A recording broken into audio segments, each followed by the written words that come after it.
Hello friends, હું જ્યોતિ ગજ્જર સુરતથી.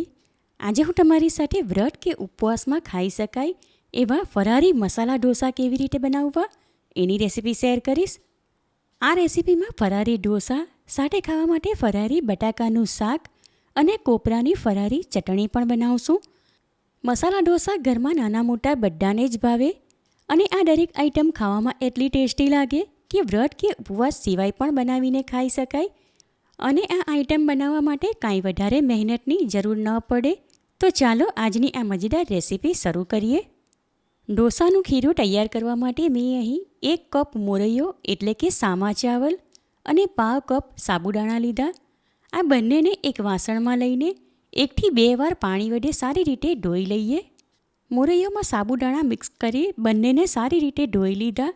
હવે એમાં આશરે 1.5 કપ જેટલું પાણી ઉમેરી વાસણ ઉપર ઢાંકણ લગાવી દઈએ. ત્યારબાદ એને 5 થી 6 કલાક માટે પલાળીને રાખીશું.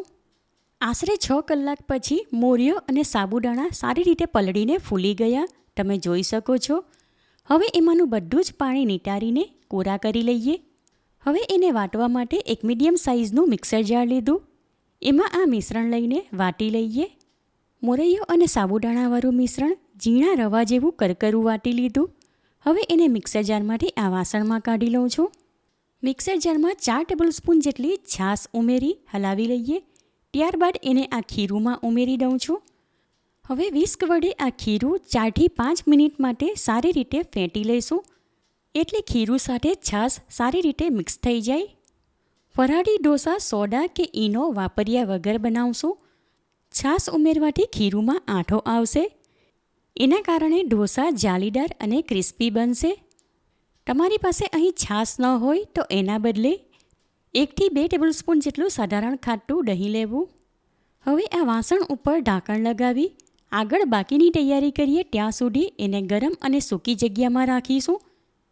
હવે આગળના સ્ટેપમાં ઢોસા સાથે ખાવા માટે લીલા કોપરાની ચટણી બનાવી લઈએ. એના માટે મેં અહીં 1/2 કપ જેટલું સ્લાઇસમાં કાપેલું લીલું કોપરું લીધું. લીલા કોપરાની પાછળનો બ્રાઉન કલરનો ભાગ હોય એ હટાવીને આ રીતે સ્લાઇસમાં કાપી લીધું હતું.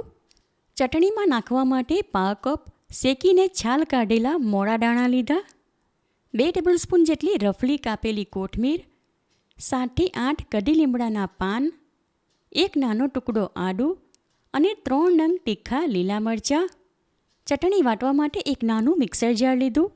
એમાં લીલા મરચાં, આદુની કટકી અને કઢી લીમડાના પાન ઉમેરું છું. સાથે એમાં 1/2 ટીસ્પૂન આખું જીરું અને સ્વાદ પ્રમાણે 1 ટીસ્પૂન સિંધવ મીઠું ઉમેરી જાનું ઢાંકણ બંધ કરું છું. હવે આ બધું ગ્રાઇન્ડ કરી લઈએ. હવે એ જ મિક્સર જારમાં સિંગદાણા, કોપરું, કાપેલી કોથમીર, 2 ટેબલસ્પૂન જેટલું ઘરનું જમાવેલું મોળું દહીં અને 1/2 કપ પાણી ઉમેરું છું. હવે જારનું ઢાંકણ બંધ કરી આ બધું ગ્રાઇન્ડ કરી લઈએ. ચટણી તૈયાર છે અને એને વાટવા માટે આમાં જરૂર પ્રમાણે બીજું 1/2 કપ પાણી ઉમેર્યું હતું. હવે એને મિક્સર જારમાંથી એક વાસણમાં કાઢી લઈએ. મિક્સર જારમાં 2 ટેબલસ્પૂન જેટલું પાણી લઈને હલાવી લીધું હતું એ ચટણીમાં ઉમેરી દઈએ. હવે આ ચટણી માટે વઘાર તૈયાર કરીશું. એના માટે એક તડકા પેન લઈને સ્ટવ ઉપર ગરમ કરવા મૂકી દીધું. ત્યાં ગેસ ફ્લેમ લો તરફ રાખી એમાં 1 ટીસ્પૂન જેટલું તેલ લઉં છું. અહીં તમારે ફરારી વાનગી બનાવવા માટે તેલના બદલે ઘી વાપરવું હોય તો વાપરી શકાય. તેલ ગરમ થાય ત્યાર પછી એમાં 1/2 ટીસ્પૂન જીરું ઉમેરીને ગેસ ફ્લેમ ઓફ કરી દઉં છું. થોડી સેકન્ડ પછી એમાં 7 થી 8 કઢી લીમડાના પાન ઉમેરીએ. વઘાર તૈયાર છે તો એને ચટણીમાં ઉમેરી દઈએ. ઢોસા સાથે ખાવા માટે લીલા કોપરાની ફરારી ચટણી તૈયાર છે. હમણાં એને સાઈડમાં રાખી હવે આગળના સ્ટેપમાં ફરારી બટાકાનું શાક બનાવશું. એના માટે મેં અહીં 4 મીડિયમ સાઇઝના બટાકા લઈને બાફી લીધા. હવે એની ઉપરની છાલ હટાવીને નાની ટુકડીમાં કાપી લઈશું. શાકનો મસાલો તૈયાર કરવા માટે 4 નંગ તીખા લીલા મરચાં નાની ટુકડીમાં કાપી લીધા. 1 ઇંચ આદુનો ટુકડો એને પણ આ રીતે નાની ટુકડીમાં કાપી લીધો અને 1 ટેબલસ્પૂન શેકીને છાલ કાઢેલા સિંગદાણા લીધા. મસાલો વાટવા માટે એક નાનું મિક્સર જાર લઈને એમાં આ બધું ઉમેરી દીધું.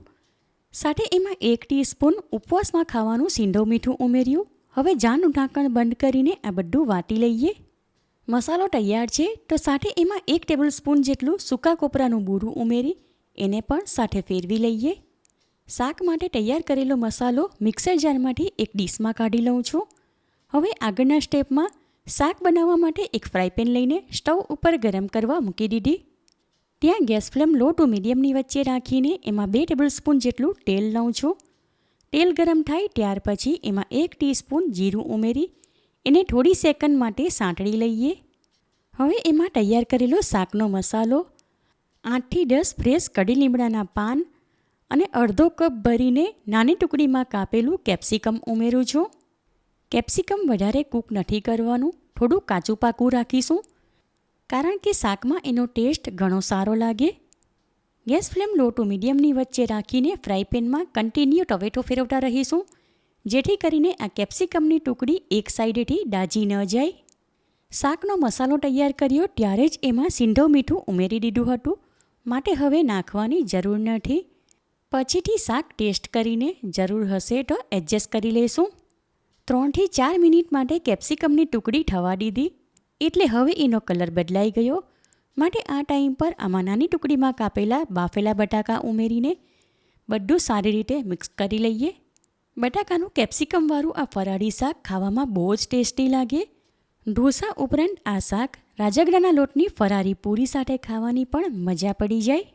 હવે છેલ્લે આ શાકમાં 1 ટીસ્પૂન ખાંડ અને અડધી ટીસ્પૂન જેટલો લીંબુનો રસ ઉમેરી સારી રીતે મિક્સ કરી લઈએ.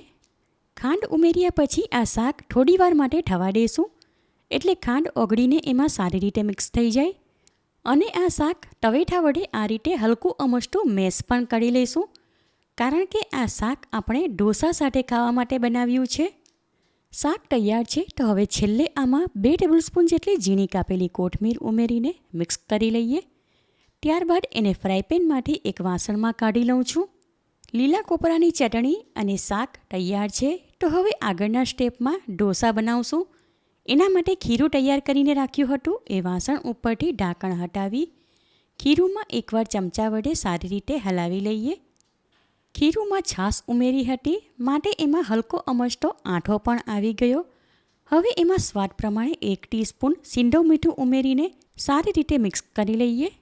સાથે આ ટાઈમ પર ખીરુંની કન્સિસ્ટન્સી પણ એકવાર ચેક કરી લઈશું કારણ કે આ ખીરું વધારે ઘટ્ટ ન હોવું જોઈએ. ખીરું પરફેક્ટ છે તો હવે બીજી તરફ ઢોસા બનાવવા માટે એક તવી લઈને સ્ટવ ઉપર ગરમ કરવા મૂકી દીધી. ઢોસાની તવી નોનસ્ટિક છે માટે એની ઉપર લગાવવા એક વાસણમાં થોડું પાણી લઈને એમાં 3થી 4 ટીપા જેટલું તેલ મિક્સ કરીને રાખું છું. સાથે એમાં એક કોટનનું કપડું પણ રાખું છું. ઢોસાની તવી પહેલાં જ ગરમ કરવા મૂકી દીધી હતી. એ ગરમ થઈ ગઈ માટે એની ઉપર તેલ પાણીના મિશ્રણવાળું ભીનું કપડું ફેરવી લઉં છું. ત્યાર પછી ગેસ ફ્લેમ લો તરફ રાખીને તવીમાં બરાબર વચ્ચે 1 ચમચો ભરીને ઢોસાનું ખીરું લઉં છું. થોડીવાર પછી ઢોસો શેકાયો એટલે એનો કલર બદલાવા લાગ્યો. હવે આ ટાઈમ પર એની ઉપર 1 ટીસ્પૂન જેટલું તેલ નાખીને સરખી રીતે ફેલાવી દઈએ. થોડીવાર પછી ઢોસો નીચેની સાઈડેથી ગોલ્ડન કલરનો શેકાઈ ગયો માટે એને ફોલ્ડ કરી સર્વ કરવા માટે એક ડીશમાં લઈશું. હવે આ ડીશમાં એક ખાનામાં બટાકાનું ફરાળી શાક અને બીજા ખાનામાં તૈયાર કરેલી કોપરાની ફરારી ચટણી લઈશું. હું આ ફરારી મસાલા ઢોસા આ રીતે સર્વ કરું છું. હવે બાકીનું ખીરું વાપરી એમાંથી પણ ઢોસા બનાવી લઈએ. ફરાળી ઢોસા એકદમ મસ્ત જાળીદાર અને ક્રિસ્પી બન્યા અને આ ઢોસાને જોઈને બિલકુલ એવું ન લાગે કે એ ફરારી ઢોસા છે. સુપર ક્રિસ્પી જાળીદાર ફરાળી ઢોસા અને સાથે ટેસ્ટફુલ બટાકાનું શાક. વ્રત કે ઉપવાસમાં જો આવી ફરારી વાનગી બનાવવામાં આવે તો જેઓ ઉપવાસ વગરના છે એમના માટે અલગથી રસોઈ બનાવવાની જરૂર ન પડે. શરૂઆતથી લઈને એન્ડ સુધી દરેક ઢોસા સુપર ક્રિસ્પી અને જાળીદાર બન્યા. ફરાળી ઢોસા ઉપર દેશી ઘી લગાવો તો એનો ફ્લેવર પણ ઘણો સારો લાગે. તો વ્રત કે ઉપવાસમાં તમે આ ફરાળી ઢોસાની રેસીપી એકવાર ચોક્કસ ટ્રાય કરો. ઘરમાં નાના મોટા બધા જ વખાણ કરીને ખાશે. તમને મારી આ રેસીપી કેવી લાગી એ કમેન્ટ કરીને જણાવો. પસંદ આવી હોય તો વિડીયોને લાઇક અને શેર કરો. ચેનલ પર નવા હો તો સબસ્ક્રાઈબ કરીને બાજુમાં આપેલા બેલ આઇકન પર ક્લિક કરો એટલે આવનાર દરેક નવી રેસીપીઓની જાણકારી તમને મળતી રહે. ફરી મળીશું એક નવી રેસીપી સાથે. Eat healthy and stay healthy.